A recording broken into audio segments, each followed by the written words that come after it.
Hey coucou, c'est Cédric, votre podcasteur préféré. Je suis encore en très très bonne compagnie aujourd'hui au studio d'enregistrement des théâtreux. Et oui, j'ai la chance aujourd'hui de rencontrer non pas une personne qui fait un métier, elle fait au moins 10 métiers. Je vous explique. Elle est comédienne, improvisatrice, metteuse en scène, directrice, formatrice en impro et interprétation à l'école du One Man Show. Et oui, j'ai la chance de rencontrer enfin Delphine Grand. Salut Delphine. Bonjour. Comment vas-tu? Eh ben ça va. Effectivement, j'ai toutes ces casquettes sur ma tête. On les Ça voit en pas, fait beaucoup, hein. mais ça en fait beaucoup. Alors écoute, d'abord, merci d'avoir accepté de venir jusqu'ici. Là, merci à toi pour l'invitation. Mais avec grand plaisir. On va évidemment parler théâtre aujourd'hui, hein. On va parler de ton parcours et puis on va parler de toutes tes belles rencontres que tu peux faire et voilà. J'ai tellement de questions à te poser. Donc voilà. Donc d'abord, pour ceux qui ne te connaissent pas, est-ce que tu peux nous dire qui tu es, d'où tu viens, etc. Alors, tu as déjà dit pas mal de choses en intro qui montrent tout ce que j'aime faire et tout ce que j'ai la chance de faire. Donc, moi, je suis Delphine Grand, j'ai 41 ans et aujourd'hui, donc, je suis mon quotidien est vraiment dans le spectacle vivant où je suis avec mon collaborateur Yann Chabot, directrice de l'école du One Man Show, où effectivement, j'y suis formatrice également.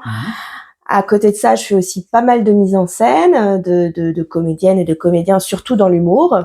Et voilà. Et j'ai la chance aussi parfois d'animer des plateaux avec donc Yoann Chabot. On a un plateau qui s'appelle Friends and Paillettes où on ramène tous nos amis comédiens et on fait une soirée complètement folle. On s'amuse.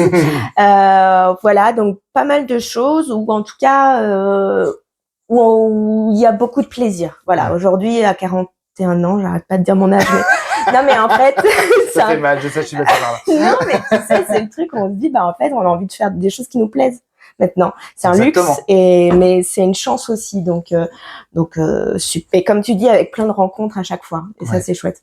Et oui, parce que c'est toujours les belles rencontres qui forgent effectivement cette carrière. Et effectivement, quelle carrière, parce que du coup, ça fait un bout de temps que tu fais ce métier-là. Est-ce que tu peux du coup remonter le temps avec moi, du coup, et nous dire depuis quand tu fais du théâtre, depuis quel âge exactement? En fait, ça remonte à longtemps. En fait, je crois que j'en ai toujours fait. Je crois que mon premier spectacle, c'était à l'école primaire. Avec ma meilleure amie qui est encore ma meilleure amie où on était ensemble dès la maternelle, enfin bref, et c'était en primaire où il y avait ce merveilleux spectacle, le chapeau volant. On avait tu te souviens du titre, c'est génial. Ouais. Non mais il y avait tout le monde et pour nous c'était le rôle de notre vie, mais on avait 3 phrases et surtout ce qui est très drôle, c'est qu'on avait tous dit ouais venez machin, on était trop fiers et surtout on avait des costumes, on ne nous reconnaissait pas parce qu'on jouait Neil Armstrong et la fusée, donc on avait un casque, des trucs, personne n'a su que c'était nous. Donc voilà. Tu faisais quel rôle? Alors moi je crois que je sais plus si moi je faisais Neil Armstrong, je crois que je faisais Neil Armstrong et ma meilleure amie Réjeanne faisait la fusée ou l'un ou l'autre. En tout cas on nous voyait pas, on ne savait pas que c'était nous. C'était Masked Singer avant l'heure. Ah trop bien. Mais on ne chantait pas. Donc en fait j'avais commencé là, ensuite j'ai poursuivi au collège où il y avait un club théâtre, ça m'avait tenté. Et ça m'a tellement plu qu'après j'ai fait au lycée L option théâtre. Voilà, donc j'ai eu mon bac L option théâtre. Ensuite ça me plaisait, donc là j'ai continué à la fac jusqu'à avoir une maîtrise d'art du spectacle théâtre. Et en parallèle, là j'ai commencé, on m'a d'abord offert un stage de théâtre dans des cours à Paris. Déjà c'était waouh, je vais prendre des vrais cours à Paris. Et puis ça m'a plu jusqu'à ce que je prenne des cours pour me professionnaliser, quoi. Donc finalement, j'en ai toujours fait du théâtre, ça a toujours fait partie de ma vie. C'est génial. Ouais, c'est génial. Et du coup, tu arrives à en vivre depuis quoi, une quinzaine d'années, c'est ça? Ouais, j'arrive à en vivre depuis une quinzaine d'années. Après, à en vivre parce que voilà, j'ai multiplié tout ce qu'on peut faire dans ce métier-là. Je me suis pas dit je veux vivre que d'être comédienne, même si pourquoi pas, mais aussi de tout ce que le métier peut offrir, donc peut proposer. Donc je pense que c'est grâce à ça qu'aujourd'hui je peux me dire je vis de ce métier, et puis surtout je m'en lasse pas parce qu'il y a toujours des nouveautés, des nouvelles choses, donc ça c'est incroyable. Après Il est vrai que j'ai un petit peu fait une maîtrise pour rassurer les parents, mais c'est pas ça qui me fait vivre aujourd'hui, je ne crois pas. Mais je peux dire, oui, j'ai une maîtrise d'art du spectacle, ouais, oui. tout à fait. Voilà, tout à fait. Donc ouais, ça a toujours été là. Très bien. Et du coup, alors, je ne sais pas, hein, je veux pas, j'ai pas été me spoiler, pas trop, en tout cas, j'ai essayé. On va dire que la vérité, c'est que, l'école a été créée en 1994. Ouais, l'école du One Man Déjà. Show a 30 ans, ouais. Eh ouais, elle a déjà 30 ans, incroyable. Et du coup, tu es la fondatrice ou Non, pas? alors le fondateur, c'est Alexandre de Limoges, qui l'a créé il y a 30 ans, qui a désormais développé pas mal de spectacles et qui ne pouvait plus continuer avec cette école-là, et qui nous a donné le flambeau avec Yoann Chabot. D'accord. Nous a passé le flambeau. C'était en quelle année, du coup, que vous avez repris le flambeau? On a repris le flambeau il y a 2 ans et demi, 3 ans, je crois. Ouais, c'est récent. Ah ouais. Mais j'étais déjà directrice pédagogique, et donc, et moi-même, je me suis formée il y a 15 ans là-bas. D'accord. Donc, en fait, l'école, je la connais très bien. J'y ai pris des cours. Petit à petit, j'en ai donné de plus en plus, parce que j'ai trouvé aussi transmettre et former des artistes. Je trouve ça hyper passionnant également. Donc, ça fait partie d'un tout, justement. Être dans la création, être sur scène en tant que comédienne aussi, mais aussi transmettre par la pédagogie. Je trouve que c'est passionnant, quoi. Mais oui, et puis alors, si on doit rappeler les noms, célèbres de nos étudiants. Bon, rien que, on va dire Thomas Angelvi, c'est ça? Oui, Angelvi. Voilà, la Dubini aussi, et entre autres, il y en a tellement d'autres. Oui, il y en a pas mal. Alors, il y en a que j'ai eu plus ou moins parce qu'on est toute une équipe pédagogique. Ouais. Mais en tout cas, moi, en tout cas, quand j'ai fait l'école aussi, j'étais avec Bérangère Krief, qui a été formée aussi à l'école. Incroyable. Thomas Marty aussi, qui était en cours du soir avec moi. Donc oui, on a pas mal d'artistes, connus ou moins connus. Parce que je dirais que voilà, il y a tous ceux qui sont connus et qui sont formidables. Il y a aussi tous les autres qui sont peut-être moins connus, mais qui font ce métier. Ben oui. On a tous les ans au Festival d'Avignon, on voit plein d'affiches de nos étudiants ou étudiantes anciens. On est trop contents, trop fiers d'eux. Donc c'est ça aussi le métier. Il y a toutes celles et ceux qu'on voit et celles qu'on voit pas, mais qui le font aussi. Mais bien sûr. Donc c'est ça qui est très enrichissant aussi, parce qu'il y en a aussi qui finalement sont auteurs ou alors metteurs en scène. Enfin, il y a pas mal de possibilités. Les métiers sont très divers chez les femmes. Ouais. Et j'ai la chance de recevoir tellement de personnes qui font des métiers totalement différents dans ce milieu. Et c'est ça aussi l'enrichissement des théâtreux, c'est que voilà, moi j'ai eu des personnes qui ont formé d'autres personnes, etc. Mais là, du coup, on parle quand même d'une école qui, comme tu l'as dit, a déjà 30 ans. Comment tu as réussi à relever le challenge de reprendre cette direction, et voilà, quels ont été tes enjeux? C'était déjà l'école, effectivement, je la pratique et je la connais depuis des années, et en plus l'enjeu, c'est plus que c'est un métier tellement mouvant, l'humoriste. En 30 ans, ça a énormément changé. C'était une des premières écoles. Aujourd'hui, il y en a un peu plus, parce que c'est un métier qui se développe énormément, humoriste. Et l'enjeu, c'est surtout d'être toujours au fait de ce qui se passe, du métier, voilà, qui évolue, ne serait-ce que par les réseaux sociaux, par toutes les formes de spectacles qui changent. Donc ça, c'est déjà un premier point d'honneur qu'on a, c'est d'être toujours au fait de qu'est-ce qui se passe, en fait, qu'est-ce qui est possible. Parce qu'il peut toujours y avoir le vieil adage, on se dit l'humour, ça s'apprend pas, on est drôle, on l'est pas. Certes, mais c'est quand même un métier. Et comme tout métier, il y a des codes, de la technique qui peuvent aider justement à faire émerger des talents, tous ces humoristes. Donc c'est important, en fait, d'apprendre un métier, comment ça fonctionne. Bien sûr, bien sûr. Alors, du coup, c'est quoi la méthode? C'est quoi pour Elle s'est dit en une phrase. Non. Vous êtes prêts à noter? Non, la méthode, c'est qu'il y a des techniques, soit en interprétation, en écriture, il y a différentes techniques qui fait que, disons qu'on donne plusieurs outils, et grâce à ces outils, après, on va aller sensibiliser les étudiants et les étudiantes sur OK, qu'est-ce que je veux raconter, comment je peux le faire, grâce à quelle technique je peux le faire. Donc on peut croire qu'une école, ça va mettre tout le monde dans le même moule, alors que pas du tout.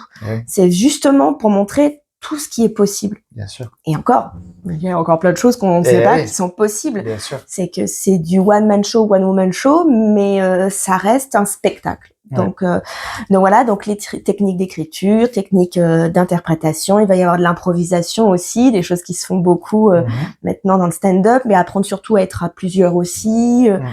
Il y a de l'insertion professionnelle également pour comprendre quand on est produit, qu'est-ce que ça veut dire. Voilà, on a des masterclass, ils ont aussi des cours de technique vocale, de clown, enfin pas mal de choses qui aussi leur développent leur créativité à nos étudiants et étudiantes.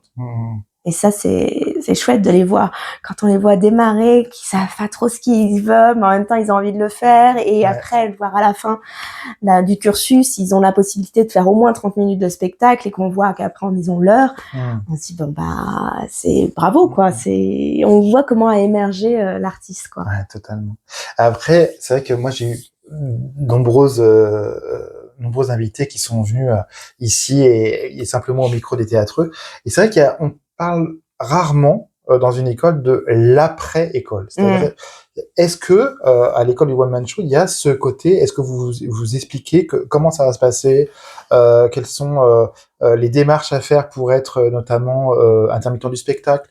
Est-ce que vous faites ce genre de choses ou pas? Oui, il y a après ça, comme on a des formations plus ou moins intenses, quand la formation intensive qui est tous les matins, c'est vrai qu'on a plus le temps de développer ça, mais voilà, à travers les masterclass, les cours d'insertion pro, on explique, voilà, typiquement, par exemple, c'est quoi un contrat avec un théâtre, comment ça fonctionne. Intermittent du spectacle, c'est plus un statut, donc c'est pas un métier. Donc on leur explique effectivement qu'est-ce que c'est. Mais comment, par exemple, le Festival d'Avignon, comment ça fonctionne, comment je trouve une programmation, comment je fais un dossier de presse. C'est déjà faire une affiche. Tout ça, c'est des choses qui vont arriver après.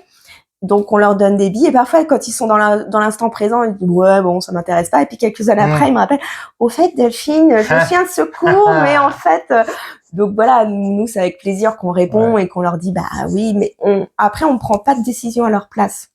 Nous on leur dit comment ça fonctionne, on les alerte peut-être sur des choses, mais après c'est à eux de faire aussi leur propre choix artistique et personnel, tout ça. Donc oui, il y a des cours comme ça d'insertion pro pour expliquer comment ça fonctionne le métier qui change jour après jour. Alors justement, comment toi tu vois l'évolution de ce type de spectacle, parce que c'est vrai que dans le théâtre, il y a quand même beaucoup de types de spectacles différents. Le one-man show, alors on l'explique, peut-être la différence entre one-man show et seul en scène, qui est encore une chose un peu différente. Est-ce que d'abord, pour les novices qui nous regardent, est-ce que tu peux expliquer ce que c'est? Le one-man show / woman show, parce qu'on va parler aussi des hommes et des femmes, a vraiment pour vocation de faire rire. Il doit y avoir de l'humour dedans. Un seul en scène, on peut utiliser l'humour pour raconter l'histoire, mais ce n'est pas forcément la vocation. Si je vais voir un seul en scène, je m'attends pas forcément à ça. Si je vais voir un one-man show, j'y vais parce que j'ai envie de rire. Donc c'est vraiment la nuance. Après, parfois, on a qui viennent à l'école du one-man show, mais qui finalement font un seul en scène. Ils se sont formés, par exemple, s'ils voulaient, dans leur passage de leur seul en scène, dire là, je veux un côté, là, utiliser l'humour. Ils l'utilisent grâce aux techniques. Mais c'est vraiment la nuance. Et c'est vrai que y a plein de possibilités dans l'humour. Alors après, tu vas peut-être me demander la différence entre le stand-up, le sketch. C'est quoi la différence? Exactement ce que j'allais te poser comme question. Tu viens d'en penser. C'est normal parce qu'il y a plein de choses. On dit aujourd'hui on parle beaucoup stand-up, donc c'est une façon de parler directement au public où on va aller souvent on imagine le stand-upper avec le micro à la main et qui va raconter son histoire directement au public comme s'ils étaient à une terrasse de café et que ça venait juste de leur arriver. Un sketch, on va être plus sur on va utiliser le fameux 4e mur, c'est-à-dire qu'on imagine qu'on s'adresse pas forcément direct, alors que, encore une fois, je vais mettre plein de nuances à tout ça parce que tout se mélange après. On peut, une fois qu'on a les codes, on en fait ce qu'on veut. Et c'est ça qui est chouette. Et dans un sketch, on peut penser, je vais te donner peut-être une référence trop vieille, j'allais dire Muriel Robin. Mais non, même. Je connais. Non, mais parfois il y a des personnes, des jeunes qui n'ont pas forcément cette référence. C'est gentil de me prendre pour un jeune. Je suis un peu obligé de toi. C'est vrai. Même si je connais l'âge moyen de ceux qui nous écoutent, qui nous regardent, on va dire que c'est un peu nos âges. Donc Muriel Robin, ils vont avoir la référence. Non, mais maintenant Laura Felpin aussi fait beaucoup du sketch, c'est-à-dire on va aller interpréter un personnage aussi qui n'est pas a priori nous. Oui. On va aller jouer une prof de yoga, on va s'amuser à se dire tiens, qu'est-ce que j'ai envie de raconter là-dessus, tirer les traits, faire une caricature ou pas. Donc un sketch, on va être là-dessus. Et pourquoi je dis il y a des nuances? Parce que parfois on peut faire du stand-up et d'un coup jouer 3 secondes de personnage ou vice-versa. Donc c'est ça qui est bien, c'est qu'une fois qu'on a les codes, on en fait ce qu'on veut. Ouais. J'ai une professeure qui était à l'école et que j'aime beaucoup, qui maintenant donne moins de cours parce qu'elle a son spectacle qui bouge, qui est Anne Cangelosi, qui disait souvent pour sortir du cadre, il faut un cadre. Et ça, je trouve que c'est très précieux, c'est important. Tellement. Et alors toi, en tant que comédienne, alors est-ce que du coup, parce que tu ne t'oublies pas, entre guillemets, non. Tu joues encore et c'est ce qui t'anime, j'imagine, en tout cas. Bien sûr. Parce que voilà, avec tous les invités que j'ai eus, c'est souvent le jeu qui l'un nourrit l'autre. Exactement. Et du coup, est-ce que tu arrives à faire la part entre la prof, on va dire, pour résumer rapidement, et du coup l'artiste et la voilà. Bah en fait je trouve ça hyper quand je dis ça nourrit l'autre, c'est qu'en fait de tout le temps être en train de redonner les outils sur des choses, bah ça nous re-questionne une fois qu'on retourne sur le plateau, on se dit ah ouais, ça je l'ai dit la semaine dernière, c'est vrai qu'il faut quand même que je fasse attention, les intentions, mettre en pratique ce que j'ai dit, mon articulation. Parfois quand tu sais que tu as des étudiants ou des étudiantes qui viennent, tu dis ouais, faut que je fasse bien ce que je leur ai dit de faire parce qu'ils vont me le dire après. Une réclamation. Non mais voilà, ça remet quand même du coup tous les codes à chaque fois en lumière, et ça se remet, ça nous permet de nous remettre en question aussi en tant que comédienne souvent. Mais oui, comme tu l'as dit, c'est important de pas s'oublier pour nourrir aussi son artiste aussi à côté, parce que c'est important aussi. Donc là, quand tu m'as demandé un moment, bon, je suis un peu moins sur scène parce que j'ai eu un petit bébé il y a pas très longtemps. Bon, félicitations. Voilà, merci. Donc je suis remontée sur scène il y a pas très longtemps pour un des spectacles que j'adore, qui est le jeune public, pour la Fée des chaussettes, qui est un spectacle d'Émilie Pfeffer, mis en scène par Coralie Lescaut, qui est un super spectacle pour enfants. C'est à partir de 2 ans et demi. Trop bien. C'est des tout petits, donc c'est un seul en scène. Vraiment tout petit, hein. Ouais, mais il y en a des plus grands, mais c'est à partir d'eux. Et là, c'est 45 minutes. Il n'y a pas le droit à l'erreur, quoi. Pour les enfants, on doit être à fond parce que eux, ils ne trichent pas, ils sont spontanés. Ah oui, ça, ouais. Donc, c'est peut-être le plus dur des publics, hein. Ouais, le plus dur et peut-être en même temps le plus entier, quoi. Quand ils adorent, ils sont avec toi, ils sont à fond. Donc ouais, ça c'est super, ça j'adore, parce que aussi le jeune public c'est former je suis encore la fille qui reste dans je forme. Non, mais c'est en tout cas sensibiliser déjà les petits spectateurs à venir au théâtre plus tard. C'est important de leur donner déjà l'idée que au théâtre on peut s'éclater, quoi. C'est les futurs spectateurs, hein, donc il faut, bien sûr, ou futurs artistes de demain, on sait jamais. Hein. Qui sait. Dès 2 ans et demi, hein, révélation. Hein. Possible. Donc, oui, tout à fait. Écoute, tu parlais tout à l'heure de masterclass. Alors je sais que tu as fait évidemment il y a pas très très longtemps une masterclass avec Thomas. Oui, Thomas Javi, oui. Voilà. Est-ce que tu peux nous raconter un peu les coulisses de cet événement, comment ça s'est passé, quel était le but de du coup cette masterclass? Alors donc Thomas, comme il a fait la formation, on a réfléchi, c'était ensemble, on l'a compté, on s'est dit ah ouais quand même. Je pense que ça fait peut-être 7 ans, ouais, je pense. C'est la même promo que Lola Dubini. Ah oui. Ouais, c'était une bonne promo. Dans cette promo, il y avait aussi Florian Lex aussi, qui cartonne aussi. Lisa Chevalier, qui est devenue la directrice du Théâtre Le Bourg. Enfin, alors ça va être terrible parce que tous les autres de cette promo, on va dire, m'ont pas cité. Mais en tout cas, il y avait plein de super artistes, et donc, on aime bien faire venir voilà, parce que ça fait rêver de se dire, il a, entre guillemets, il a réussi, ça y est, il est, quand même, en janvier, il a fait son Olympia, là, il termine son spectacle.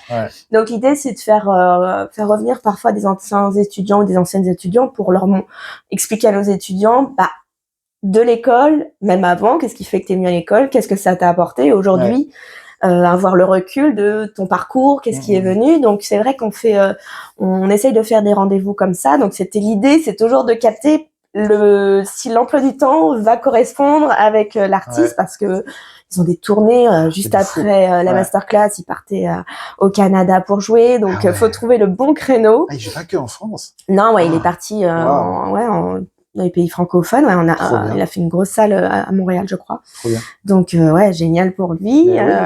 Et donc l'idée, c'est de préparer ce parcours où il va raconter le parcours qu'il a pu avoir et des petites questions qui peuvent aussi que les étudiants peuvent nous poser souvent aussi sur comment on crée un spectacle, parce que là il nous a parlé de son prochain spectacle qui va être en écriture, tout ça, les difficultés de se dire on m'attend le deuxième, tout ça, donc c'est intéressant.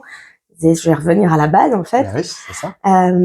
Donc pas mal de questions comme ça, et après on fait un moment où on sélectionne quelques étudiants, un petit panel, et ils passent devant Thomas et Thomas leur fait un retour.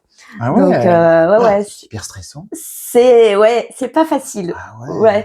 Mais en même temps, c'est aussi un exercice pour aussi mettre nos étudiants dans des contextes différents. Un jour, ils seront peut-être amenés à jouer devant des gens importants pour faire une première partie, pour faire quoi que ce soit. Donc c'est aussi important de les sensibiliser à comment je vais gérer mon trac, mon adrénaline. Puis surtout, ils sont devant un public, c'est leurs collègues, leurs copains qui sont là. Donc c'est pas un public lambda, mais en même temps, c'était hyper bienveillant, parce que tu voyais les étudiants qui étaient, parce que comme on a plusieurs groupes, on avait sélectionné de chaque groupe et ils étaient trop fiers de leur poste. Donc c'était super, et puis c'est des artistes très généreux. Quand on a eu Thomas, il raconte plein de choses. Même après, c'est fini, les étudiants viennent reposer des questions. Et comme avec Lola, ça avait été ça, Lola Dubigny. Enfin, pour eux, c'est aussi important, j'ai l'impression, de transmettre et d'être aussi, et de se dire, j'ai été à votre place, en fait. Et ça motive beaucoup les étudiants de se dire, c'est possible. Mais c'est beau, hein. Ouais. Et du coup, quel est le rapport que tu as avec, parce que je te suis évidemment sur les réseaux sociaux, j'ai l'impression que tu vois quand même pas mal de tes anciens élèves, notamment j'allais dire, même les deux qu'on a cités, vers Thomas et Lola, mais notamment Lola. Oui, en ce moment, tu la vois beaucoup. Oui, parce que donc elle écrit son nouveau spectacle là, donc elle cherchait une équipe pour l'aider, etc. Et donc avec Johan, on est à la direction artistique de son spectacle pour l'aider là elle est encore en rodage, mais pour septembre, je pense qu'elle sera bien. Là, elle est en rodage à la nouvelle scène, et puis après l'idée c'est de bien on a le produit brut qui est super, et de trouver comment j'articule les choses pour trouver petit à petit le diamant, quoi, comme on dit, le diamant brut. C'est vrai que c'est trouver, je parle de diamant, mais c'est toujours accompagner l'artiste. Mais c'est comme former les étudiants, quand on dit oui, mais enfin on l'est pas. Un diamant, quand on le trouve, il brille pas tout de suite. Donc en fait, faut trouver comment on va le polir. Il y a une petite technique pour le faire, trouver comment sans le dénaturer. Et ils sont tous uniques, les pierres. Donc il y a un peu ce truc-là pour qu'après on arrive à le faire briller. C'est hyper beau l'analogie que je viens de trouver. Je sais pas si m'est venue là. Waouh. Non mais donc ouais, c'est hyper passionnant de travailler avec Lola, parce que c'est une artiste aussi complète.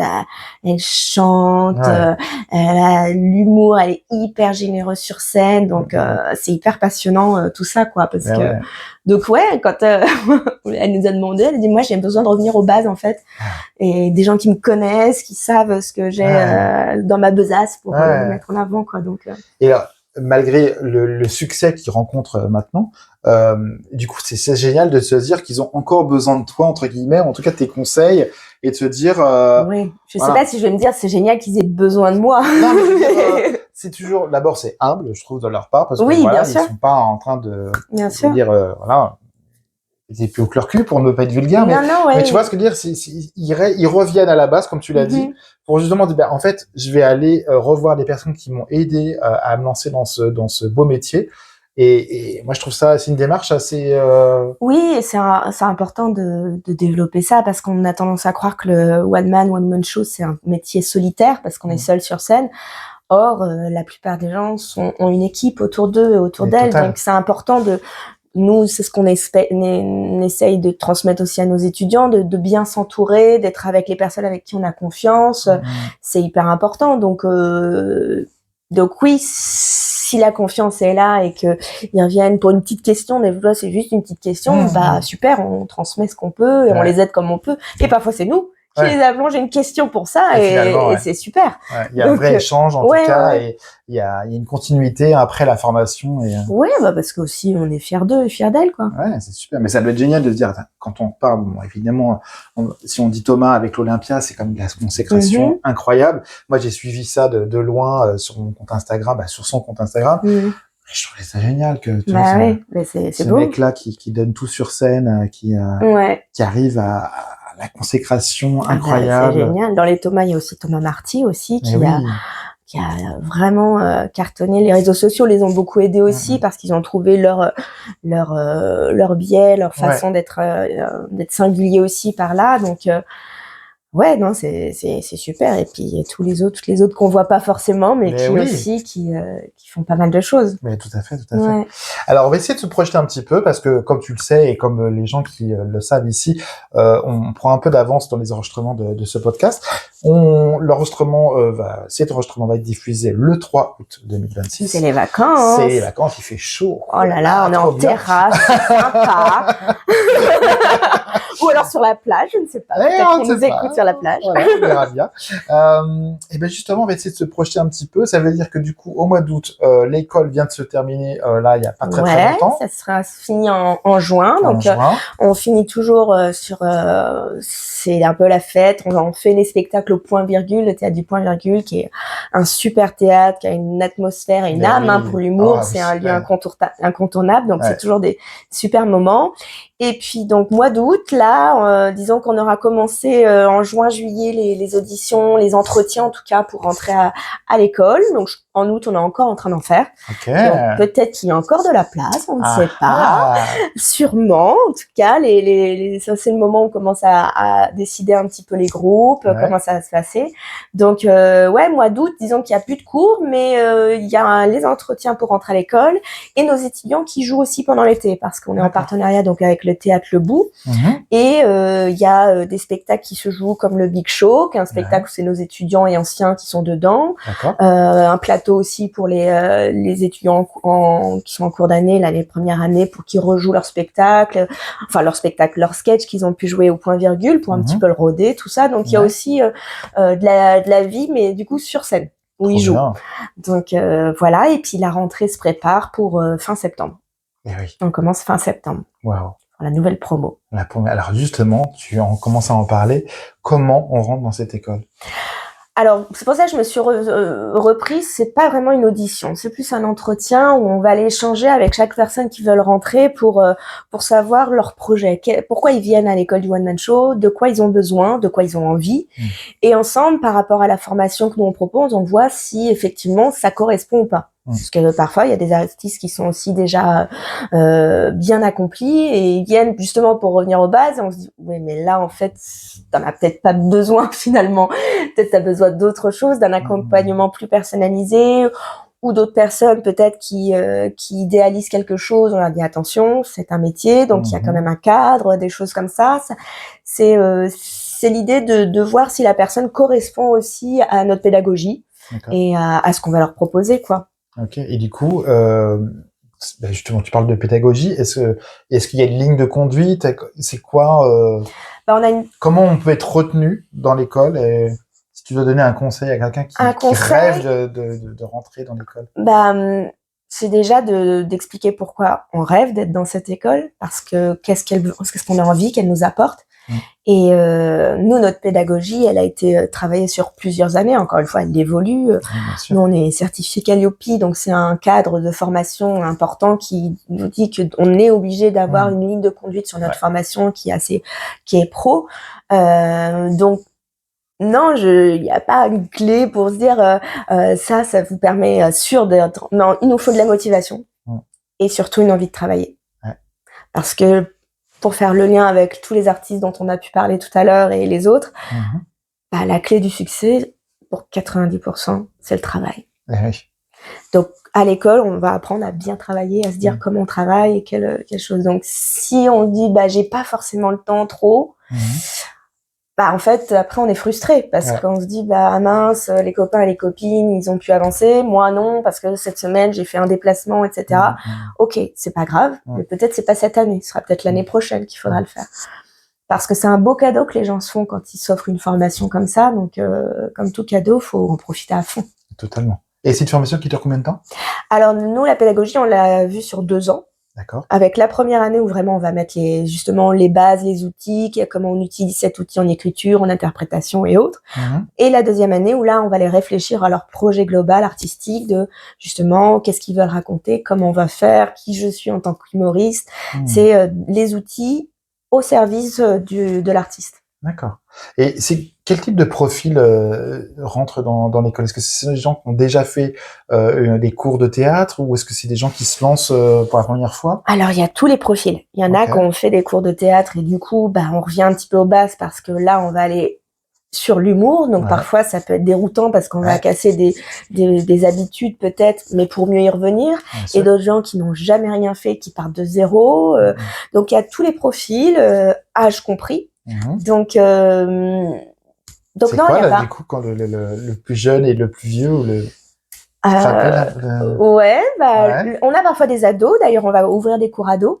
Ouais, là, on va ouvrir des cours ados parce qu'on a eu pour cette nouvelle saison. Ouais, on a eu de plus en plus de demandes aussi sur les ados. Donc, comme c'est quand même un profil où je pense qu'ils seront bien ensemble, etc., on va créer des cours ados.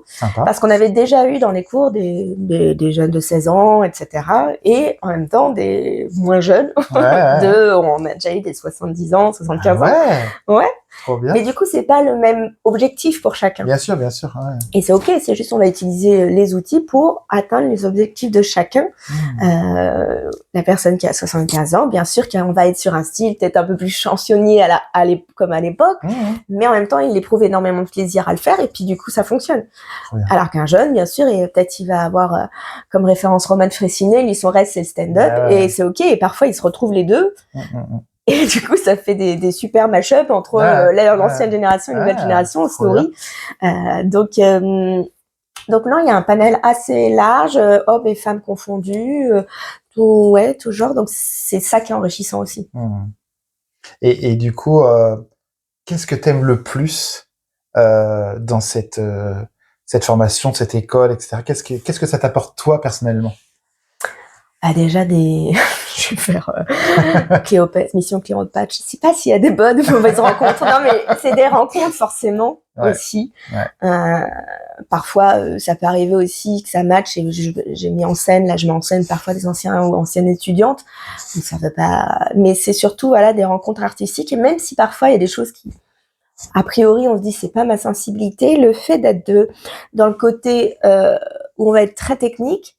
Ça nous permet aller chercher des choses qui peut-être, moi en tant qu'artiste, c'est pas peut-être vers ça que je serais allée, mais en même temps, ça m'ouvre à plein de choses.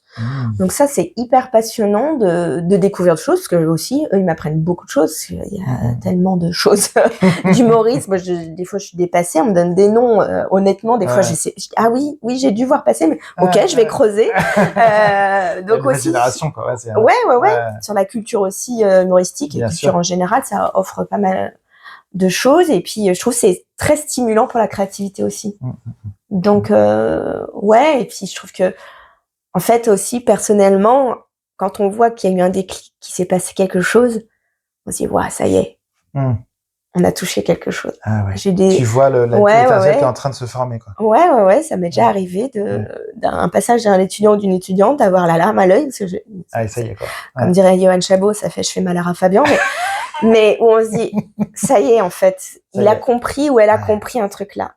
Et on sait pas pourquoi, d'un coup, tu lui as répété peut-être 10 fois la même chose, et là, paf, ça s'est ancré en lui, et il se passe quelque chose. C'est beau. Donc, il y a des beaux moments comme ça.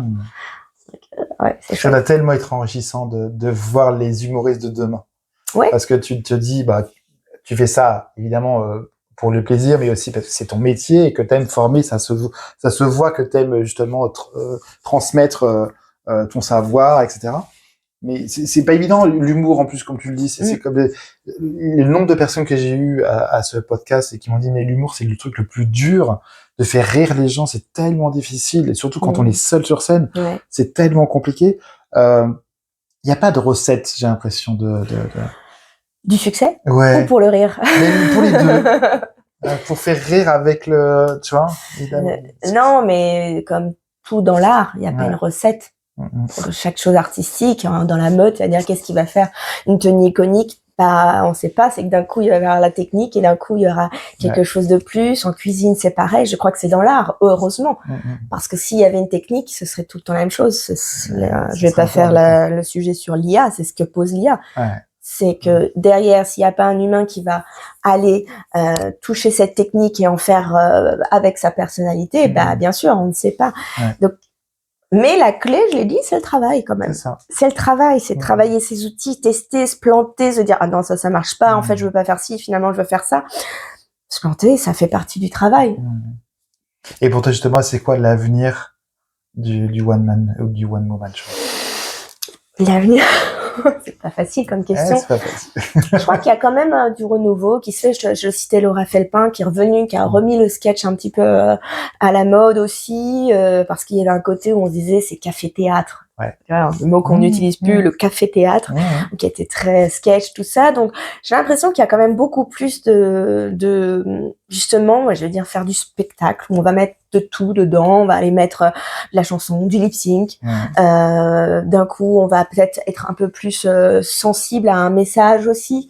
Donc, je trouve que maintenant aussi, l'humour, c'est a aussi ajouté une autre dimension où on peut transmettre pas mal de choses par l'humour. Voilà, je disais des messages, une histoire et nous donner des émotions aussi autres qui soient que le rire.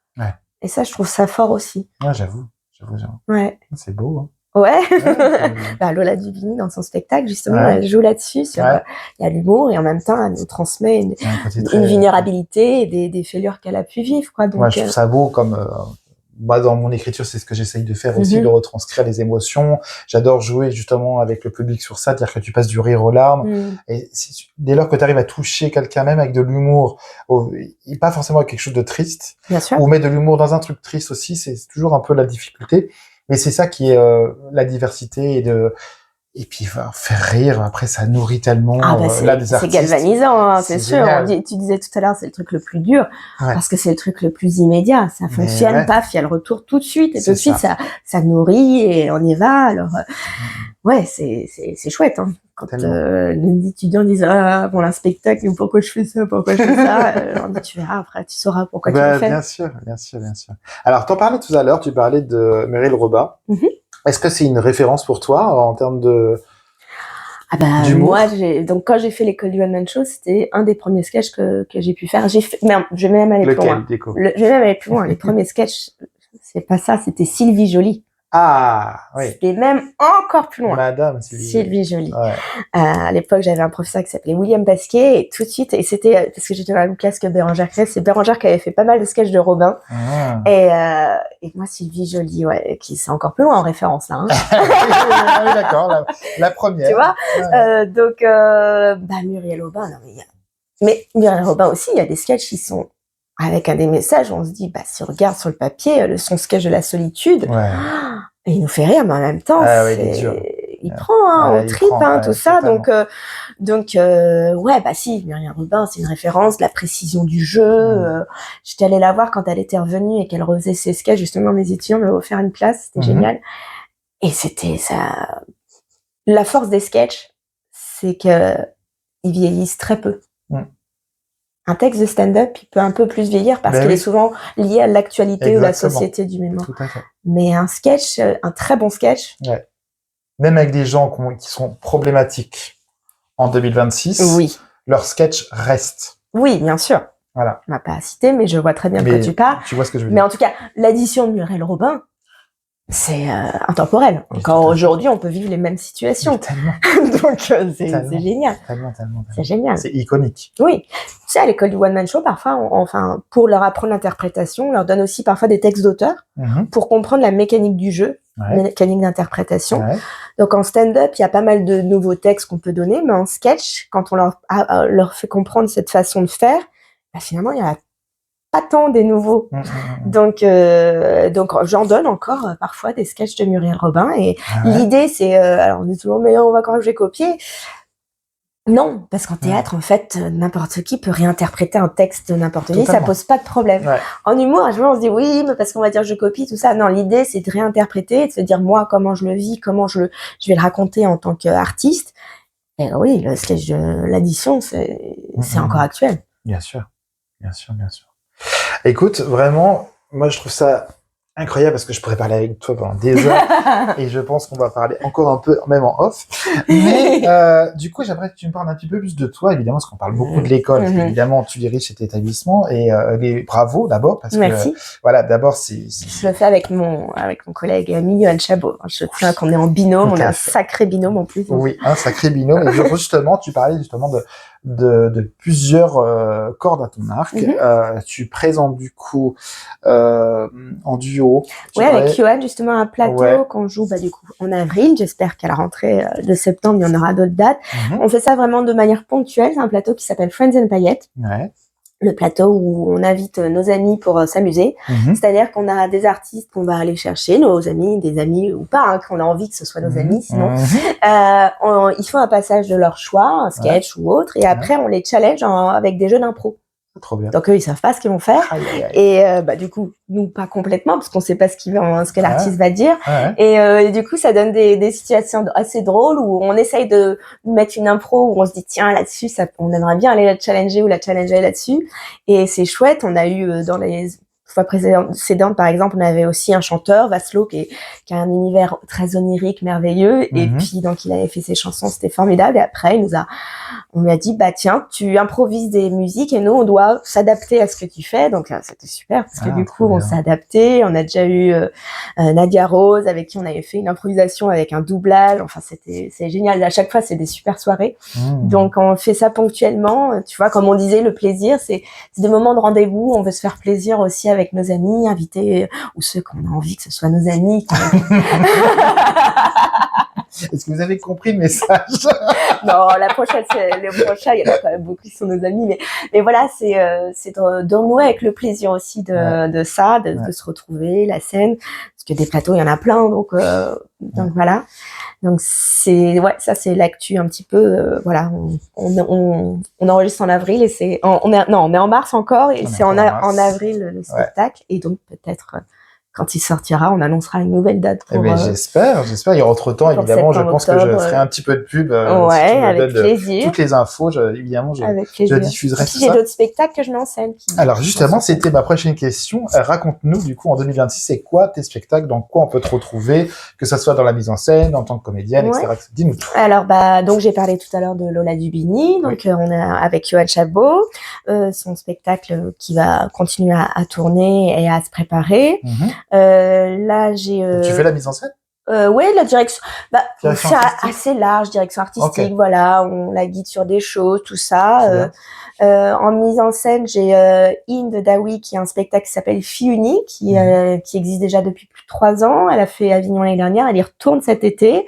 Donc là, quand elle écoutera, elle sera lessivée de son festival d'Avignon. Donc un super spectacle aussi. J'ai aussi là toute nouvelle artiste qui va faire sa deuxième fin mars d'un tout nouveau spectacle qui s'appelle Sarah Gesser dans J'aurais voulu être cool, où elle s'amuse des codes de elle est pas cool sur le papier mais en fait c'est quoi être cool. Aussi un nouveau spectacle avec Leila Bekouche qui sera aussi au Festival d'Avignon pour 15 jours dans La Franchie. Et un autre, ça c'est plus des one woman show, et un autre spectacle qui est plus un seul en scène, qui du coup, quand ça sort en août, sera en train de jouer, qui est un spectacle autour de la mode, de l'univers de la mode. Ça s'appelle Cintré par Jean-Maxime Pacro, J-Max, où là, à travers un seul en scène, justement, il va raconter un petit peu l'histoire des figures iconiques de la mode qui ont créé la mode, Chanel, Yves Saint Laurent, etc. Donc, ce spectacle se joue cet été au théâtre de l'Apollo. Super. Donc voilà. Génial. J'espère que j'ai oublié personne. Et du coup, en septembre, la rentrée de l'école. Voilà. C'est quoi les grands projets pour 2026-2027 du coup? Tu peux nous dire des petites... peut-être j'ai un spectacle jeune public que j'ai dans un petit tiroir que j'avais écrit, mais entre-temps mon fils est arrivé donc je n'ai plus le temps. Donc peut-être un nouveau spectacle jeune public que j'ai écrit, parce que j'en avais écrit un autre que j'avais joué aussi qui s'appelait Parfait comme on est, qui traitait du harcèlement scolaire quand je jouais dans les primaires et même maternelles. En fait à la base j'avais écrit pour de la primaire Et une fois, j'ai eu à jouer devant aussi des maternelles. Nicole m'a dit, ça peut passer. J'ai dit, je pense, parce que c'est ludique, il y a des chansons, des marionnettes. Et en fait, je me suis rendu compte que les maternelles comprenaient très bien. Parce qu'à la fin, on fait un petit échange et c'était hyper touchant. Des petites filles de 4 ans qui disaient, en fait, ce qu'il faut dire, c'est accepter comment on est et que c'est déjà pas mal. Oui, c'est déjà pas mal. Et la petite aileron comme ça. Voilà, elle a tout compris. Ouais. Donc voilà, c'était un spectacle que je jouais avec Michael Zito, un super comédien. Et donc un nouveau spectacle jeune public, j'espère. D'autres plateaux comme Friends and Paillettes. Et qui sait, d'autres spectacles. La dernière comédie dans laquelle j'ai joué en tant que comédienne, c'était La Biche Repetita, qui est aussi de Coralie Lascaux, qui met en scène la Fée des chaussettes dont j'ai parlé tout à l'heure. Oui. Donc c'était un super spectacle aussi qui a tourné pendant 3 ans. On a fait même 3-4 ans. On a fait 3 Avignon, tout ça. Donc peut-être d'autres projets en tant que comédienne aussi, mais je dirais que déjà consolider ce que j'ai, c'est déjà super parce que on est bien chargé. Bien chargé, mais en même temps, l'idée c'est de se trouver des temps aussi parce qu'on est un peu dans une société où il faut aller vite, faut tout le temps être occupé. Et je dirais aussi de se donner du temps pour un peu pause, pour nourrir cette créativité justement. Qu'il faut parfois laisser son cerveau en pause pour qu'il naisse d'autres idées. Tellement. Donc et se nourrir d'échanges, de rencontres. Eh oui. Ouais. Donc ça c'est chouette, Écoute, merci beaucoup, ça sera le mot de la fin. Merci beaucoup, merci à toi. Merci beaucoup Delphine pour ce 16e épisode des théâtres. Eh oui, 16. Merci et à très bientôt. À très bientôt, merci. Salut, ciao. Ciao. Merci d'avoir regardé cet épisode des théâtres. Je vous donne rendez-vous dans 15 jours pour un nouvel épisode. D'ici là, vous savez ce qu'il vous reste à faire. Allez au théâtre.